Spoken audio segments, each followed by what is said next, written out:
दोस्तों आज की इस वीडियो में अपन पूर्वी मैदानी प्रदेश के वर्गीकरण को समझने वाले हैं। वैसे कल अपन ने वर्गीकरण को अच्छे से समझा है, लेकिन आज इसका रिवीजन करके उनके नोट्स बनाएंगे। तो हेलो दोस्तों, तो स्वागत है आपका मेरा इस YouTube channel GK lover VK में। आई होप आप सब बढ़िया होंगे। तो दोस्तों अपन बात कर रहे थे राजस्थान ज्योग्राफी की, और उसमें भी बात कर रहे थे राजस्थान के भौतिक प्रदेशों की। तो कल अपन ने पूर्वी मैदानी प्रदेश का वर्गीकरण समझा कि इनको कौन कौन से भागों में बांटा गया है। तो अपन ने सबकी अच्छे से बात की है, पूर्वी मैदानी प्रदेश की विशेषताएं भी देख ली थी और उसका वर्गीकरण भी देख लिया। बस इनको लिखने वाले हैं आज। तो इनका वर्गीकरण 3 भागों में किया गया था। पूर्वी मैदानी प्रदेश को 3 भागों में, चंबल बेसिन, बनास बाणगंगा बेसिन और माही बेसिन, क्योंकि यहाँ पर यही मुख्य नदियां बहती हैं। तो विशेषताओं में अपन ने बात की थी कि इसका क्षेत्रफल 23.46% है, 39-40% जनसंख्या रहती है। तो जनघनत्व की दृष्टि से दूसरा सबसे बड़ा भौतिक प्रदेश हो जाएगा, और क्षेत्रफल की दृष्टि से दूसरा सबसे बड़ा भौतिक प्रदेश हो जाएगा। जलोढ़ मृदा पाई जाएगी, इतनी सारी नदियां हैं, बड़ी बड़ी नदियां हैं। तो जलोढ़ मृदा एल्फिसोल का विस्तार होगा। सर्वाधिक उपजाऊ जमीन यहीं की होगी, और सर्वाधिक उपजाऊ जमीन होगी तो सर्वाधिक जनसंख्या यहीं पर रहेगी, और खेती भी यहीं पर होगी सबसे ज़्यादा। उसके बाद अपन ने खनिजों की दृष्टि से सबसे निर्धन भौतिक प्रदेश हो जाएगा। ऐसे कुछ फैक्ट की बात की थी अपन ने, सिंपल सी थे इसके कुछ फैक्ट, ज़्यादा कुछ फैक्ट नहीं है इसके। तो आज अपन इसका वर्गीकरण देखने वाले हैं। वैसे कल अपन ने वर्गीकरण को अच्छे से समझा है मैप की सहायता से, और आज अपन इसको 2 मिनट में रिवीजन करके लिखने वाले हैं। तो पहले उसका रिवाइज कर लेते हैं। तो पूर्वी मैदानी प्रदेश को 3 भागों में बांटा गया है, चंबल बेसिन, बनास बाणगंगा बेसिन और माही बेसिन। चंबल बेसिन की एक ही विशेषता है बीहड़। बीहड़ क्या होता है? उत्कात शिला करती है, यानी कि उबड़ खाबड़ जमीन, दलदल। चंबल नदी का दलदल जहाँ पर घने जंगल पाए जाते हैं और वहाँ पर डाकू रहते हैं। इसका विस्तार राजस्थान के 3 जिलों सवाई माधोपुर, करौली, धौलपुर में मुख्यतः है। 480 किलोमीटर लंबी पट्टी है, जिसको बीहड़ पट्टी के नाम से जाना जाता है। 4500 वर्ग किलोमीटर के एरिया में ये बीहड़ फैला हुआ है। उसके बाद यहाँ पर डाकू रहते हैं। सर्वाधिक विस्तार सवाई माधोपुर में हो जाएगा, घनत्व धौलपुर में हो जाएगा, बीच में करौली बच गया, उसको बीहड़ की रानी की संज्ञा दी गई है। डाकू रहते हैं इन तीनों जिलों में। तो डाकुओं के लिए भारत सरकार ने कंदरा क्षेत्र विकास कार्यक्रम, और राज्य सरकार यानी कि राजस्थान सरकार ने अपने डांग क्षेत्र विकास कार्यक्रम चलाया। कंदरा क्षेत्र विकास कार्यक्रम 1989 में भरतपुर और कोटा संभाग के 8 जिलों में आर्थिक सामाजिक विकास हेतु, और जो यहाँ पर डांग में लोग रहते हैं, जो डाकू रहते हैं, उनको सामाजिक धारा से जोड़ने हेतु ये कार्यक्रम चलाया गया, कंदरा क्षेत्र विकास कार्यक्रम। कंदरा से याद रखो केंद्र, तो केंद्र ने 1989 में। उसके बाद डांग क्षेत्र विकास कार्यक्रम सन 2004-05 में राजस्थान सरकार की ओर से, वही भरतपुर और कोटा संभाग के 8 जिलों में। उसका भी उद्देश्य यही था, इसका भी उद्देश्य सेम था, कोई चेंज नहीं है। तो ये हो गया अपना चंबल बेसिन, बस इतना सा है चंबल बेसिन। उसके बाद बनास बाणगंगा बेसिन, इसको 4 भागों में बांटा गया। रोही का मैदान जयपुर से लेकर भरतपुर के मध्य बाणगंगा और अपने यमुना नदी के बीच का दोआब क्षेत्रीय मैदानी प्रदेश क्या हो जाएगा? रोही का मैदान। रोही के मैदान के बाद अपन ने देखा मालपुरा करौली का मैदान। मालपुरा करौली का मैदान, मालपुरा टोक से करौली के मध्य बनास और बाणगंगा के मध्य का दोआब क्षेत्र क्या हो जाएगा? मालपुरा करौली का मैदान। उसके बाद खेराड़ प्रदेश।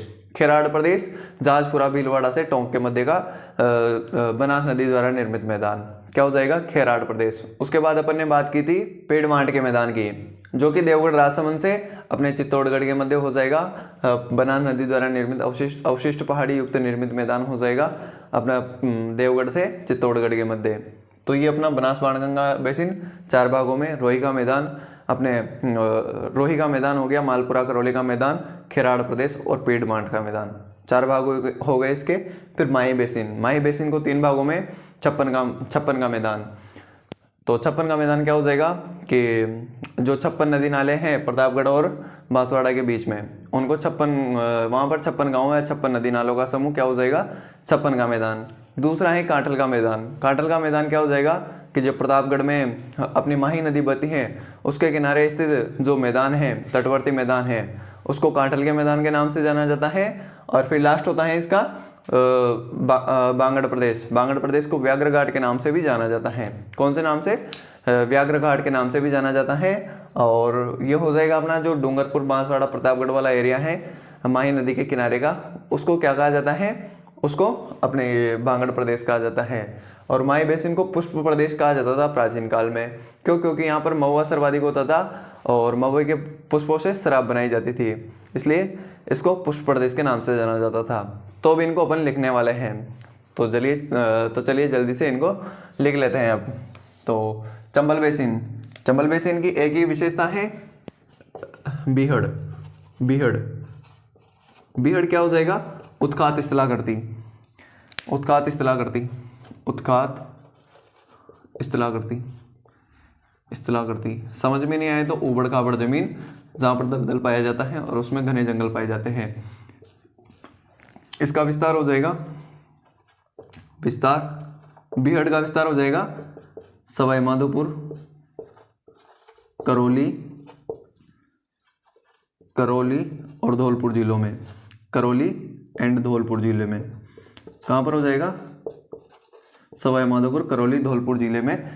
ये हो जाएगा 480 किलोमीटर लंबा, 480 किलोमीटर क्या हो जाएगी? बीहड़ पट्टी, बीहड़ पट्टी हो जाएगी और इसका एरिया हो जाएगा 4500 वर्ग किलोमीटर, 4500 वर्ग किलोमीटर, वर्ग किलोमीटर एरिया हो जाएगा इसका, यानी कि क्षेत्रफल हो जाएगा। उसके बाद यहाँ पर सर्वाधिक विस्तार, इसका सर्वाधिक विस्तार, सर्वाधिक विस्तार अपने सवाई माधोपुर में। कहाँ पर हो जाएगा? सवाई माधोपुर में, सवाई माधोपुर। शॉर्टकट में लिख देता हूँ, समझ में आ जाएगा। सर्वाधिक घनत्व, सर्वाधिक घनत्व, सर्वाधिक घनत्व कहाँ पर होगा? ये होगा अपना धौलपुर में। कहाँ पर होगा? धौलपुर में होगा। घनत्व क्या होता है कि जो 1 वर्ग किलोमीटर एरिया है उसमें सबसे ज़्यादा बीहड़ कहाँ पर है, उसका घनत्व सबसे ज़्यादा कहाँ पर है। जैसे अपने जनघनत्व होता है ना कि 1 वर्ग किलोमीटर एरिया में कितने लोग निवास करते हैं, उसको जनघनत्व बोलते हैं। जहाँ पर ज़्यादा व्यक्ति रहेंगे 1 वर्ग किलोमीटर एरिया में, वहाँ का जनघनत्व ज़्यादा हो जाएगा। उसी तरह 1 वर्ग किलोमीटर एरिया में जहाँ पर बीहड़ ज़्यादा होगा उसका बीहड़ घनत्व ज़्यादा हो जाएगा। तो धौलपुर में सबसे ज़्यादा बीहड़ का घनत्व है। और एक उपनाम बीहड़ की रानी, क्योंकि करौली अपना बीच में फंस गया तो बीहड़ की रानी करौली हो जाएगा, क्योंकि सर्वाधिक विस्तार अपने सवाई माधोपुर में है और घनत्व धौलपुर में है, बीच में करौली, तो उसको रानी की संज्ञा दे देंगे, बीहड़ की रानी की संज्ञा। ठीक है। और इन बीहड़ों में डाकू निवास करते हैं। उनके विकास हेतु वही कंदरा क्षेत्र विकास कार्यक्रम और डांग क्षेत्र विकास कार्यक्रम चलाया गया, उसको बाद में लिख लेंगे, पहले इनका वर्गीकरण देख लेते हैं। तो अब बात करते हैं बनास बाणगंगा बेसिन की। तो बनास बाणगंगा बेसिन को कितने भागों में बांटा गया है? 4 भागों में। पहला हो जाएगा रोही का मैदान। कौन सा हो जाएगा? रोही का मैदान की जगह रोही मैदान ही लिख देते हैं डायरेक्ट, रोही मैदान। इसको लिखते हैं कि अपने जयपुर से भरतपुर के मध्य अपने जो बाणगंगा और यमुना नदी का के बीच का जो मैदान है उसको रोही का मैदान कहा जाता है। कहाँ से लेकर? जयपुर से भरतपुर। मैं चाहता हूँ कि जो भी मटेरियल है वो केवल एक ही बोर्ड में आ जाए, जिससे कि आप एक स्क्रीनशॉट ले लो, आपको ये हमेशा के लिए याद हो जाएगा। आपको लिखने की भी कोई ज़रूरत नहीं है, लिखो तो लिख लेना, वरना मोबाइल तो है ही सही। तो जयपुर से भरतपुर के मध्य, जयपुर से भरतपुर के मध्य क्या हो जाएगा? बाणगंगा व, अपन ने नदियों में बात की थी बाणगंगा नदी की, बाणगंगा व यमुना नदी के बीच का, नदी के बीच का मैदान क्या कहलाएगा? रोही का मैदान कहलाएगा, रोही का मैदान। इसके बाद हो जाएगा मालपुरा करौली मैदान, मालपुरा करौली मैदान। मालपुरा कहाँ पर पड़ता है? टोंक में। तो मालपुरा करौली, मालपुरा टोंक से करौली के मध्य अपने बनास और बाणगंगा के मध्य का दोआब क्षेत्र। तो मालपुरा, मालपुरा टोंक, मालपुरा टोंक से अपने करौली के मध्य, करौली के मध्य बनास व बाणगंगा, बनास व बाणगंगा का दोआब क्षेत्र। दोआब जानते हैं? दो नदियों के बीच का मैदानी प्रदेश क्या कहलाएगा? दोआब कहलाएगा, दोआब प्रदेश। और 3 नदियों का त्रियाब, 4 का चतुर्दाब और 5 का पंजाब हो जाएगा। पंजाब अपना राज्य है ना, वही पंजाब प्रदेश, तो दोआब क्षेत्र हो जाएगा। तो ये मालपुरा करौली मैदान हो गया। उसके बाद बांटते हैं इसको खेराड़ प्रदेश में। कौन से में? खेराड़ प्रदेश में। खेराड़ प्रदेश, खेराड़ प्रदेश में। तो खेराड़ प्रदेश कहाँ से हो जाएगा? जहाजपुरा भीलवाड़ा से टोंक के मध्य का बनास नदी द्वारा निर्मित मैदान। जहाजपुरा भीलवाड़ा, ये कहाँ पर पड़ता है? भीलवाड़ा, जहाजपुरा भीलवाड़ा से टोंक के मध्य है। कहाँ पर? टोंक में के मध्य बनास नदी द्वारा निर्मित मैदान, बनास द्वारा निर्मित मैदान, निर्मित मैदान। तो ये इसका तीसरा हो गया। अब बात करते हैं लास्ट, इसके लास्ट की, तो वो हो जाएगा अपना कौन सा प्रदेश? पीडमांट का मैदान, पीडमांट का मैदान। कौन सा मैदान? पीडमांट का मैदान। और पीडमांट का मैदान कहाँ पर हो जाएगा? ये हो जाएगा अपना देवगढ़ राजसमंद से, देवगढ़ राजसमंद से अपने चित्तौड़गढ़ के मध्य का बनास नदी द्वारा अवशिष्ट पहाड़ी युक्त निर्मित मैदान, अवशिष्ट पहाड़ी युक्त निर्मित मैदान हो जाएगा। कहाँ से? ये हो जाएगा अपना देवगढ़ राजसमंद से। देवगढ़, देवगढ़ कहाँ पर पड़ता है?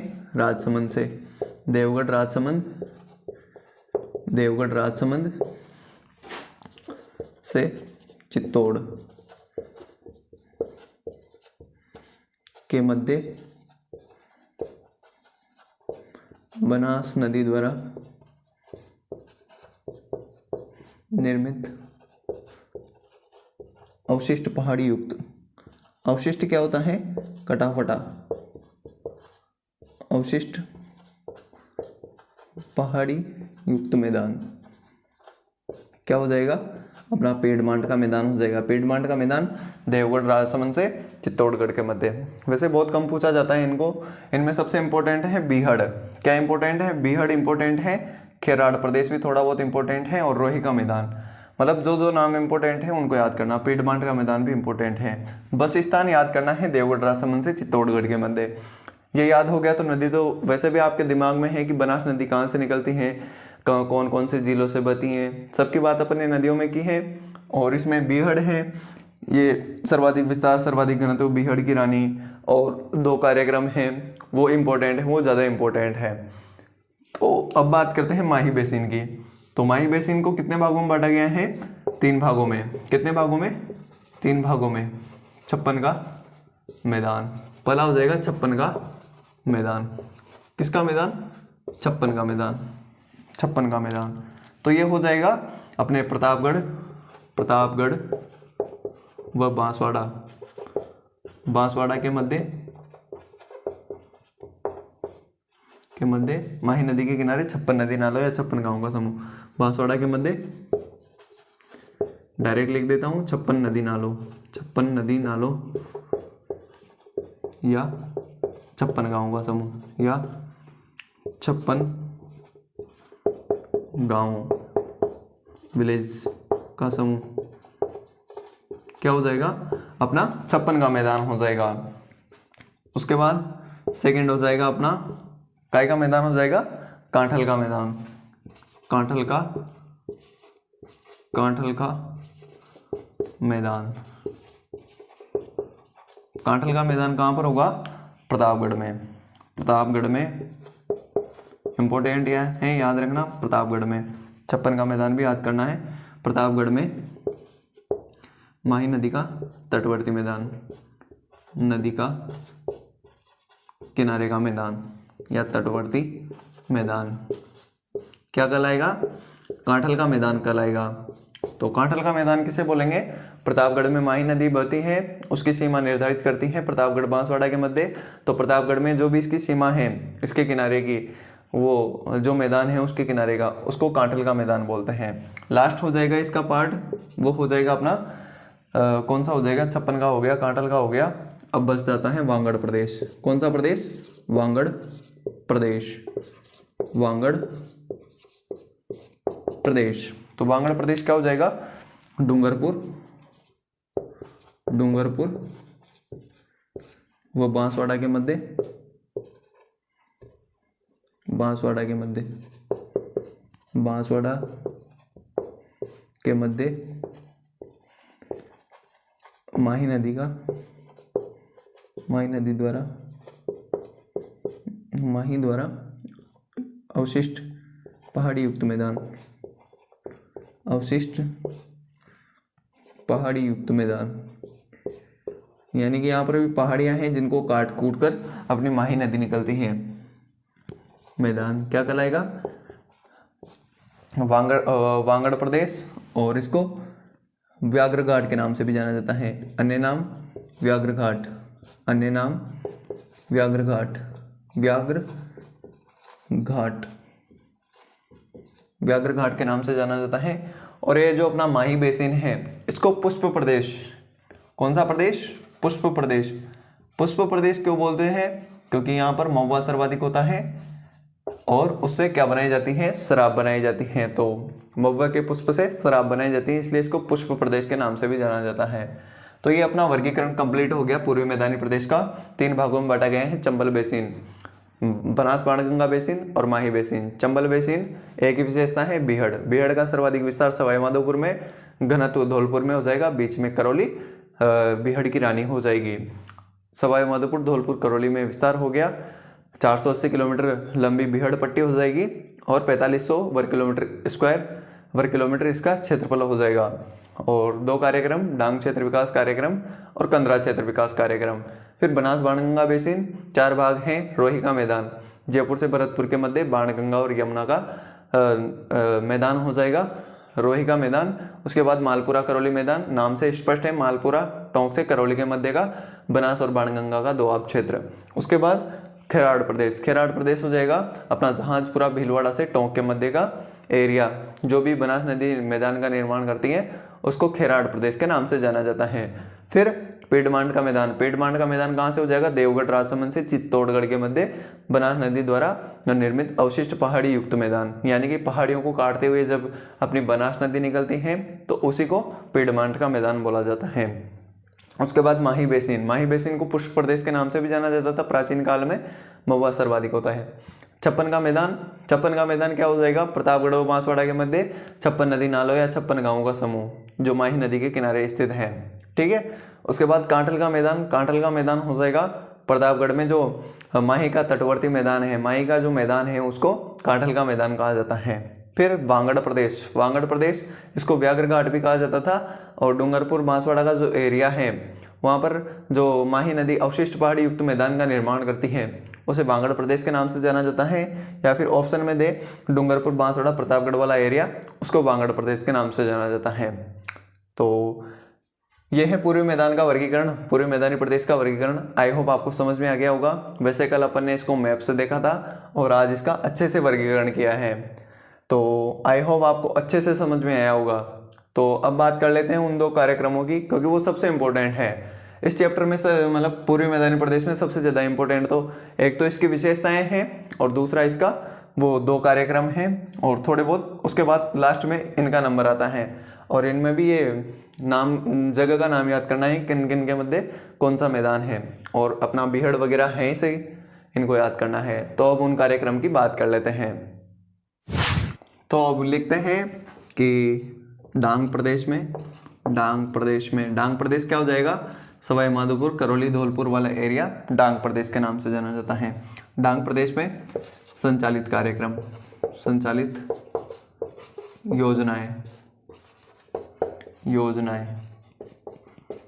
तो पहली योजना हो जाएगी अपनी कंदरा क्षेत्र विकास कार्यक्रम। ए नंबर पे कंदरा क्षेत्र विकास कार्यक्रम, कंदरा क्षेत्र विकास कार्यक्रम,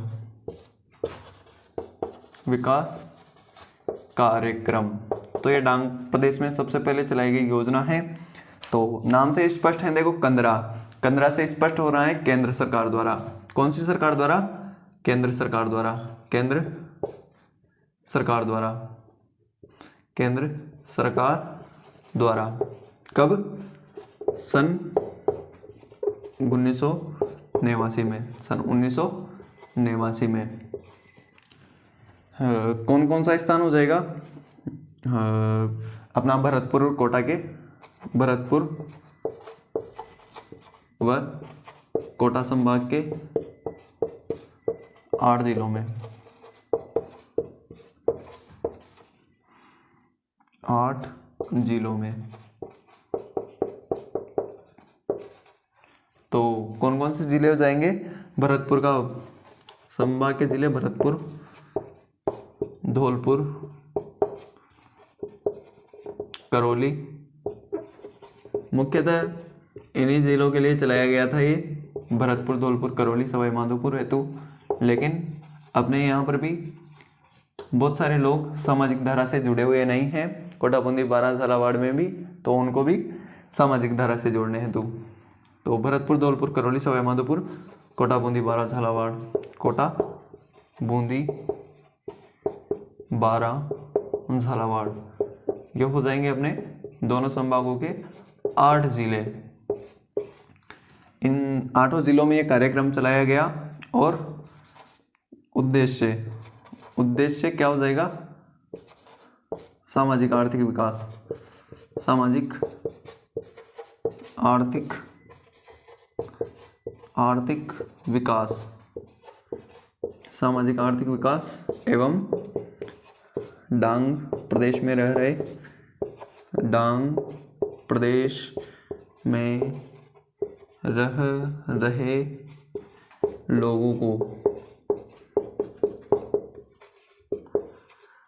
सामाजिक धारा से जोड़ने हेतु, सामाजिक धारा यानी कि समाज से जोड़ने हेतु, सामाजिक धारा से जोड़ने हेतु कौन सा कार्यक्रम चलाया गया? कंदरा क्षेत्र विकास कार्यक्रम। उसके बाद अपने राज्य सरकार भी पीछे नहीं रहती है फिर, तो ये कौन सा कार्यक्रम लेकर आती है? डांग क्षेत्र विकास कार्यक्रम। कौन सा कार्यक्रम? डांग क्षेत्र विकास कार्यक्रम, डांग क्षेत्र विकास कार्यक्रम।